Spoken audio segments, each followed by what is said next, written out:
I have only attended an Anglican church since about 2019 or 2018. I grew up in Victoria, going to a non-denominational church with my family from the time I was born until pretty much till I moved to Abbotsford. It was very much different from an Anglican church. There was no liturgy. We didn't use instruments at all for a long time. Actually, the only thing I'd say that was similar was the fact that we had communion every Sunday. So that was something that felt familiar when my wife and I first attended at St. Matt's. But it was a quite different, a very different feel. It was very kind of stark in some ways, like not a lot of adornment or things that you would see in an Anglican church, like an altar or a cross, like that are not just like basic wooden structures. It was is just very different that way. Yeah, it's been only a few years that I've been attending at an Anglican church. I feel like I'm learning a lot about Anglicanism still. There's lots that I don't know or understand about it yet or still. What I have learned to love about it is that there's just this long history and tradition that stretches back centuries, and the fact that no matter where I am, whether it's here at home in Abbotsford or if it's another part of the country or even the world, I could go to an Anglican church and I would know what to expect. I would be familiar with the structure we use. And I remember when I visited a friend a few years ago in Ontario and we went to his church. They also attended an Anglican church, and I was like, oh, I get this. I know what to do. I know what to say. I know when to say it or when to stand.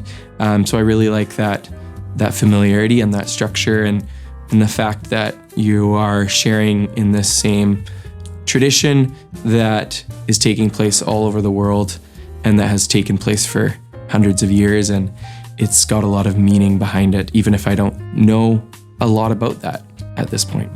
When I was younger, I didn't know a lot about what Anglicanism was, or other than I knew the name, and there were churches around town that had the name Anglican in it.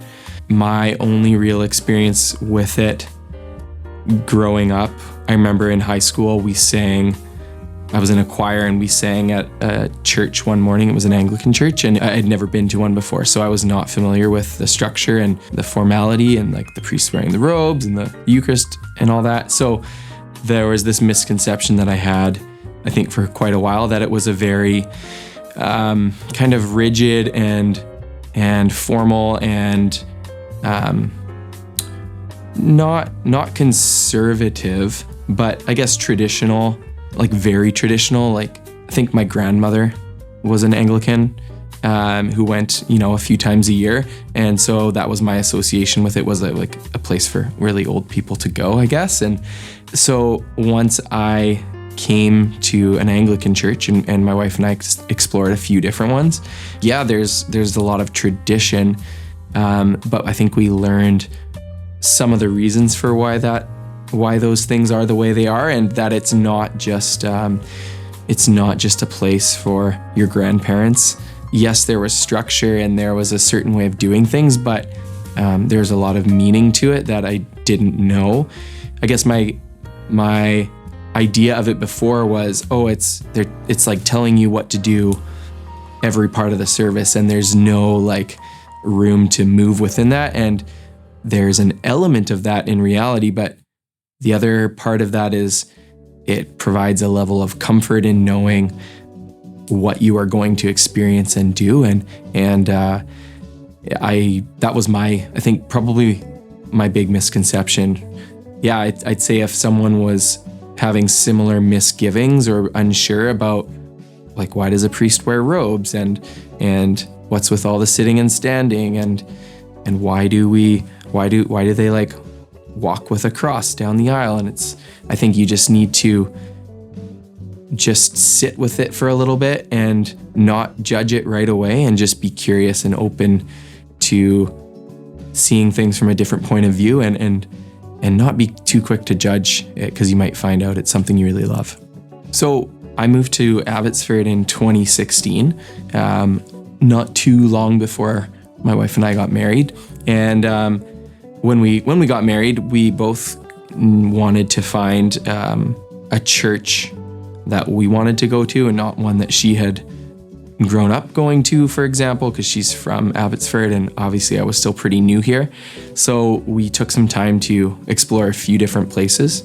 I had two things that were really important, I would say, and one of them was I was not interested in going to a church where every Sunday felt like I was at a concert and I was listening to or watching a celebrity type of person speak. And I had been to a few of those and been really turned off, and it just felt quite upsetting. So that was a big motivating factor. And then the other thing was I just wanted to find a church, whether it was Anglican or another one, not just the people there, but even like the overall or overarching structure or body of the church was open and accepting towards the LGBTQ community. Even if there's disagreement, that people could be comfortable being in the same space, and even more than that, just be really open and welcoming and affirming of that kind of community. So those were the two things that really drew me to it. If you were going to attend St. Matthew or another Anglican church and you hadn't been before, or maybe you had and there was something about it that you didn't like, but you were willing to give it another chance, I would really advise take it all in and not be too quick to jump to any conclusions, positive or negative, but I guess especially negative, but just let the experience sit with you a little bit and understand that the focus of a service when you come to an Anglican church it's not a sermon, it's not the music, it's none of those things which often are the focus or the point of other church services in my experience. But if I were to suggest one thing to kind of hone in on, it would be to recognize that the whole point of us coming here when you're at an Anglican church is you are coming together to celebrate the Eucharist and the death and resurrection of Christ. And that's what everything that you do in a service leads up to. And so there may be a lot of things along the way through the service that don't make sense to you or maybe make you feel awkward. But I think the really beautiful thing that we do each week is we all go up to the front and take communion together. And that's the point. It's remembering, and it's not all the other stuff that at the end of the day are a lot less consequential. So if you aren't sure about the music or the robes are odd to you, or there's something else that you're like, that kind of doesn't matter in my opinion, because that's not why we're here. And I think the Anglican Church does a really good job of not putting the focus on those other things, but rather putting the focus on the Eucharist. That's the point. And so my advice would be to, just not be too quick to jump to any conclusions and remember the whole point of the service and what we're here for is to do this great thing together.